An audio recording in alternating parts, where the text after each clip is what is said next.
The way Jelly Roll has changed is really crazy. Take a peek. When Jelly Roll took the stage in January 2024, she promised 20,000 fans something. He claimed to be half that size in a year, yet he was $563. No. People chuckled. They were unaware that he had already spent $500,000 in a mobile cryochamber, engaged 3 trainers, and hired 4 nutritionists. After 6 months, he had shed 150 pounds. However, the actual change began far earlier. A heroin dealer who overdosed twice is the subject of this tale, spent years behind bars and somehow rose to prominence in country music. On December 4, 1984, Jason Bradley Deford was born as Jelly Roll. He was raised in Antioch, Tennessee, which is a little outside of Nashville. The place wasn't pleasant. Poverty, narcotics, and crime were rampant. It wasn't any better at home. His mother, Donna, was a heroin user with severe mental health issues. In addition to operating a butcher store, Buddy, his father, was an illegal gambling bookie. He was therefore frequently absent. The youngest of 4 children, Jelly Roll, was left in the center of the chaos. Because he was overweight, his mother called him Jelly Roll. Nobody ever imagined that name would become well known. He was captivated to music even as a little boy. Even though he was only 9 years old when he wrote his first rap, the streets of Antioch had a greater attraction. He had witnessed drive-by shootings and lost a cousin to gang violence by the time he was 12 years old. He hardly attended school. He once claimed that as a child, he didn't know anyone with a regular job. The majority of folks he saw made it through hustling or criminality. By the age of 14, he was able to name dozens of medications and their costs. But he was unable to perform simple math. He got arrested for the first time that year when he was 14 years old. He was busted stealing marijuana and cigarettes. It was a pattern beginning. Prison became a second home for the following 10 years. However, something surprising occurred during those years in prison.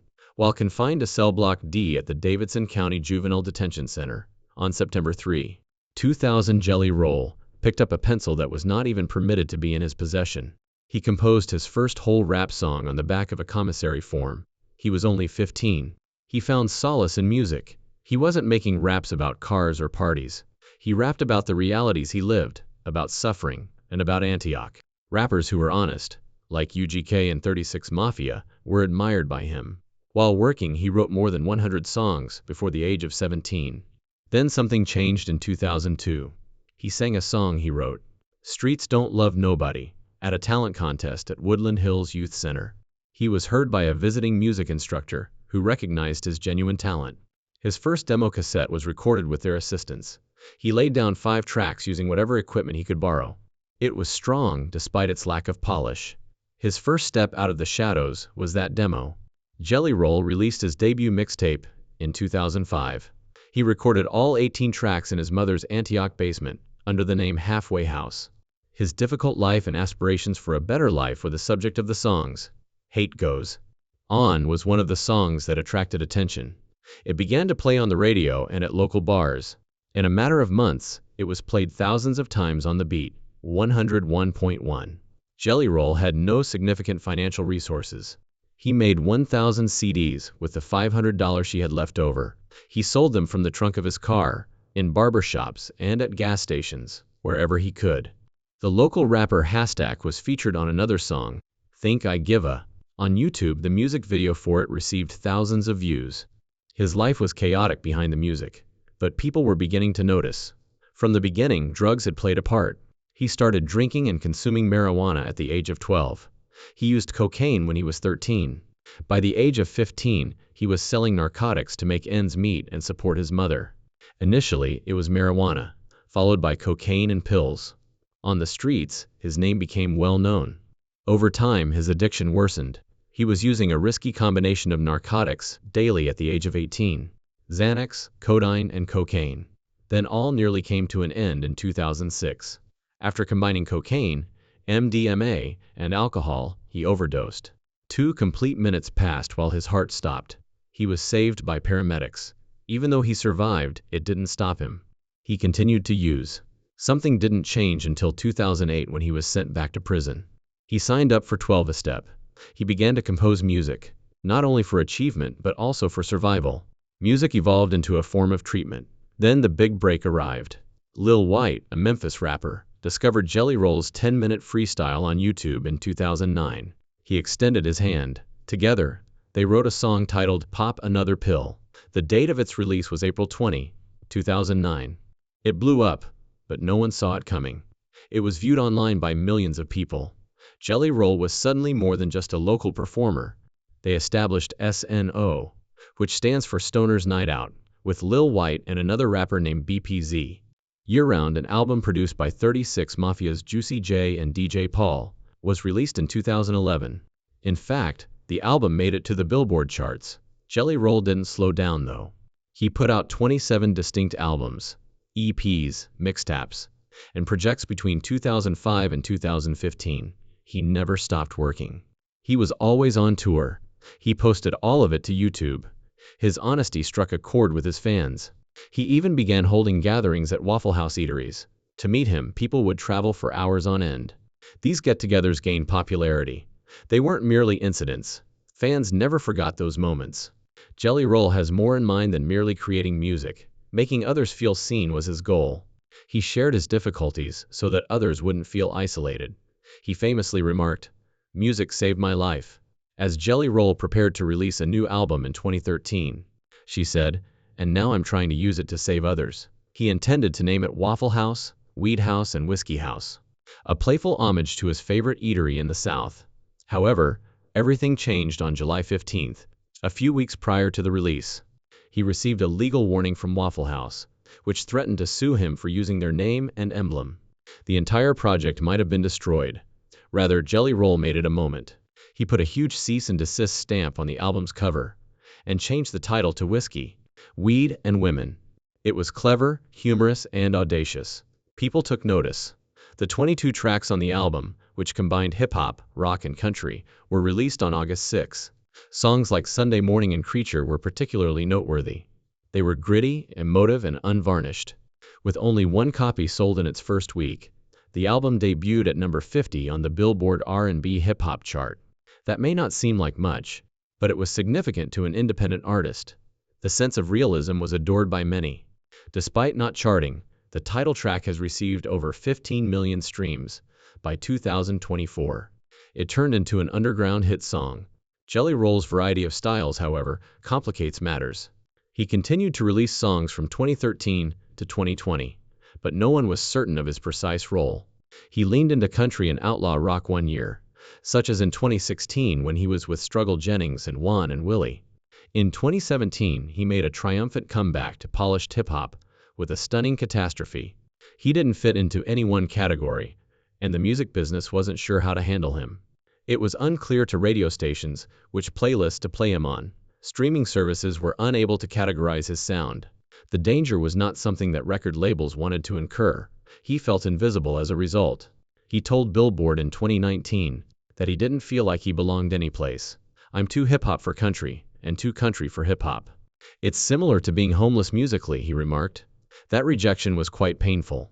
He was on the verge of quitting music entirely in 2018. Then something was different. Brantley Gilbert met him. The country music icon did more than simply listen. He provided him with a route. Gilbert advised him to embrace his uniqueness, respect the country roots while maintaining the sound. It ignited a fire beneath Jelly Roll. It paved the way for his 2021 country music breakthrough with Ballads of the Broken. He had at last discovered a location where his voice was valued. But he had other battles besides music. Jelly Roll was fighting addiction behind the scenes. He talked candidly about the worst aspects of the struggle in a podcast. In 2024, he was spending over $1,000 a day on narcotics. Back in 2012, the overdose followed. Heroin and fentanyl nearly killed him on July 15, 2013. 3 Narcan doses were required to revive him. He then made an effort to keep clean. He was able to stay sober for 18 months, but he relapsed in 2015. He persisted in attempting. He entered a 90-day rehabilitation program in 2016. He received outpatient treatment in 2018, but the urges persisted. Then, in April 2023, at the height of his glory, he broke under the strain. He relapsed once more. He used cocaine for 37 days in a row. He referred to it as one of his darkest moments. However, he made the decision to fight back on May 17, 2023. He has been sober ever since. He has been clean for 20 months as of January 2025. He has remained grounded with therapy, 12-step meetings, and his wife Bunny XO's support. To ensure he never forgets, he got his sobriety date permanently inked on his wrist and always carries a sobriety chip. Jelly Roll's life takes an unexpected turn in 2020. He released a song titled Save Me on June 26th. He was in a dark place at the moment. His dad had recently passed away. COVID-19 caused the world to shut down. He felt trapped and alone. People were staying inside and cleaning their groceries. Jelly Roll was sitting there in agony, trying to figure out what was going on. He gave that song everything he had. People could feel the emotion without any filters or elaborate preparation. Every statement was filled with the truth. When the acoustic version appeared on YouTube, it subtly went viral. It has more than 200 million views by 2025. Messages began to flood in. Save Me helped them overcome addiction, depression, and the loss of a loved one, they stated. The song evolved beyond only music. It turned into a lifeline. The song has a distinctive sound as well. Despite having Jelly Roll's hip-hop roots, it has a country vibe. A tiny amount of soul, a tiny bit of rock. It was unique since it didn't cleanly fit into any one genre. It appealed to listeners of all musical inclinations. It even simultaneously appeared on hip-hop, rock, and country charts. It hardly ever occurs. The music industry began to take notice of all that attention. On September 9, 2021, Jelly Roll signed a significant deal when record labels noticed something special about him. He joined Stony Creek Records, a BBR music organization. He was rough around the edges, tattooed, and 36. A man who started his job from scratch after serving time in prison. He didn't seem like the typical country guy. The label, however, was unconcerned. They witnessed his talent and heart. They had faith in him. It was a huge deal. $3 million for 5 years and 3 albums. For a young country musician, it was one of the largest contracts ever offered. And there was the turning point for Jelly Roll. Someone finally gave him full support after he had been working alone for years. His debut album under the label Ballads of the Broken was released on September 17, 2021, just 8 days later. It was honest and personal. Each song seemed to be a chapter in his life. He performed songs about mental health, addiction, and the struggle to overcome addiction. Like his story, the music was a fusion of rock, hip-hop, and country. 2 tracks were particularly noteworthy. On the rock charts, Dead Man Walking rose to the top. Fans were moved by Son of a Sinner's stark candor. On the Billboard country chart, the album peaked in the top 10. It received more than 100 million streams in the first month alone. Individuals were connecting rather than only listening. Jelly Roll continued after that. On social media, he posted behind-the-scenes photos. He addressed the fans. He became more forthcoming. He gave folks the impression that they knew him and were traveling with him. The album was also well received by critics. One of the greatest country debuts in years, they said. Not only for the music, but also for the way it defied expectations. For Jelly Roll, a significant event occurred in 2023. On country radio, his song Son of a Sinner eventually peaked at number 1. It took time for it to happen. It took over a year to reach the top of the charts. But once it did, it was significant. It was more than just music. It was his tale. It was about pain, struggle, and striving for improvement. It was authentic. People sensed it. As a result, it sold over 1 million copies, went platinum, and peaked at number 31 on the Billboard Hot 100. This was a personal moment for Jelly Roll. He was told he didn't belong all his life. He was a tattooed rapper with a criminal history. He didn't listen to the skepticism, even if it wasn't exactly what country radio often plays. In any case, he created music. Imagine this happening to a guy who grew up in this town. A guy who spent the first 25 years of his life making all the wrong decisions. He wasn't just celebrating a hit song when the song finally reached number 1. He stated this in front of a crowd. He was demonstrating that your history need not dictate your present or future. There have been many unexpected turns in Jelly Roll's country music career. The relationship he developed with Brantley Gilbert was among the most significant. In June 2022, they collaborated for the first time on the song Son of the Dirty South. It combined Brantley's strong country music with the gritty rap of Jelly Roll. The outcome was different, raw, and loud. Despite not knowing what to anticipate, many adored it. Something more began with just one song. Brantley and Jelly Roll became close buddies, not only partners in music. Jelly Roll even made a joke about how, aside from his wife, funny, Brantley is the person he calls the most. After continuing to write music together, the two made the decision to travel. They began a brief five-hour run called the Son of the Dirty South Summer Tour, which began in Jacksonville, Florida, and ended in Brandon, Mississippi. The energy between them was palpable at each location. In addition to performing, they were enjoying themselves and stoking one another's passion. They didn't stop there, though. They collaborated with Struggle Jennings once more in 2023 on the song Behind Bars. It ended up on the Wits Chapel album by Jelly Rolls. Everything was mixed together in that tune. Hip-hop, rock, and country all combined into one. Like them, it was honest and audacious. Fans were unaware that Jelly Roll and Brantley were secretly working on a far larger project, a collaborative EP. They have been quietly writing songs together since 2023. Brantley claimed that they would have enough tunes ready by 2024. It might change the landscape of country music if it is released, because it's no longer just country. Sounds, tales, and styles are all mixed together. It embodies all of Jelly Roll's values, doing things his way, speaking the truth, and breaking the norms. In 2023, Jelly Roll had an incredible year. A remarkable event occurred on November 8. At the CMA Awards, he was named the new Artist of the Year. At the age of 39, he was among the oldest recipients of the honor.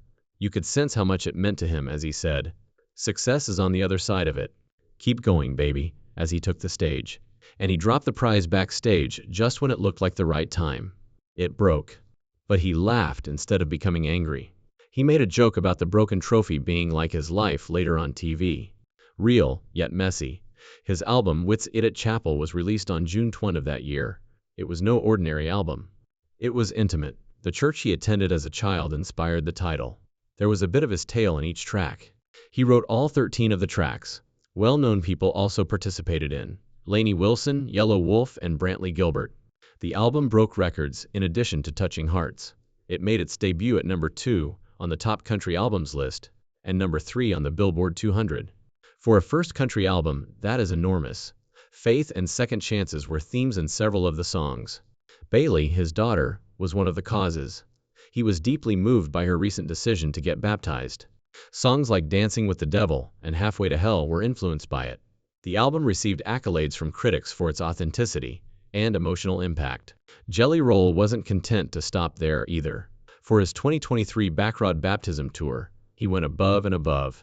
Every show he did seemed like a huge party, and he played in 44 places. The musical selection was what set the tour apart. He wasn't just a country boy. Elle King, Chase Rice, and even 36 Mafia were brought in by him. Additionally, more than 18,000 people attended his performance in Nashville's Bridgestone Arena. It was entirely sold out. Then, while fans were still gasping for air, Jelly Roll revealed even more ambitious ambitions. He was on his way to Canada in 2024. The biggest surprise, though, was when he revealed that he would be touring stadiums with Post Malone in 2025. On the same stage as a pop-rap superstar is a country singer. Rarely does that occur. It demonstrated something significant. Not only is Jelly Roll straddling genre boundaries, but he's destroying them. Jelly Roll reached its lowest point on August 17, 2022. He noticed the number 563 as he stepped on a scale. He weighed 560 pounds. His daily caloric intake had exceeded 10,000. Overeating wasn't the only thing. It was a coping mechanism. He would spend hours watching TV, eating whole pizzas, and sitting by himself. In an interview on January 5, 2025, he discussed it. He admitted that he had concealed snacks aboard his tour bus so that he could eat covertly while the others were sleeping. However, the most terrifying incident occurred on March 3, 2023. He consumed a full gallon of Coke, 2 huge pizzas, and 37 chicken wings that day. Later, he became so ill with chest pain that he had to go to the hospital. He was shaken by the moment. Something had to change, he knew. He saw a food addiction specialist therapist. He discovered a dietitian as well. His struggle with eating, however, was not new. He once consumed a 200-person wedding cake back in October 2021. In 2 days, he devoured it. He then claimed that he felt nauseous from the guilt. Then January 15, 2024 arrived. He took the stage at Nashville's Bridgestone Arena. There were 20,000 supporters present. In the middle of the performance, he paused his singing and turned to face the audience. He declared, "Tonight, I'm promising myself and all of you that by this time next year, I'll be half the man I am today. "I'm tired of being the fat guy in country music." The audience applauded, but they were unaware of his seriousness. He threw himself into it the following morning. He employed more than one trainer. He made 3 hires, one each for cardio, strength, and recuperation. He engaged 4 dietitians. He even hired a hypnotherapist and a sleep specialist. His home was converted into a gym. He constructed an Olympic-sized pool, a basketball court, and a huge sauna, big enough to accommodate his entire band. He even made dietary changes that seemed very personal. The Nashville hot chicken diet, as he dubbed it. His cooks used lean turkey breast and strong spices to make it instead of oily fried chicken. Its calorie content was 75% lower, along with protein smoothies that tasted like sweet tea and low-carb vegetables. He consumed that 5 times a day. He worked out hard. All of the days began at 4:30 a.m. He circled his property 5 miles on foot. Fans who were waiting outside occasionally joined him. He was swimming laps in the pool by the age of 70. An hour and a half of basketball drills followed. Cardio and weightlifting were done in the afternoons. Yoga and meditation rounded off the evenings. He continued even after going on tour. He walked the same amount of miles as the distance between cities while using the bus's treadmill. By using severe temperature therapy, he went one step further. He spent $500,000 on a cryo chamber. He stood in it for 3 minutes at 233 times a day. He then spent 20 minutes sitting in a sauna that was set to 220. He thought it increased his daily caloric expenditure by 3,000. Despite several doctors' warnings that it would be dangerous, he persisted. Nor did he conceal any of it. He put everything on the internet. It included blood testing, progress photos, and weigh-ins. He posted a video of himself in high school pants on March 3, 2024. He started crying. The video became viral. One day, more than 50 million views. The Jelly Roll Challenge began as a result. Fans from all around the world joined in, sharing their own objectives and narratives. 6 months into his mission, Jelly Roll has already shed 150 pounds by June 2024. People were stunned by more than simply the figure. It was the depth and speed of the change. He had to postpone his tour dates because his body had transformed so drastically. He required new stage attire. His photographs needed to be redone. However, the transformation was not just external, it was also inward.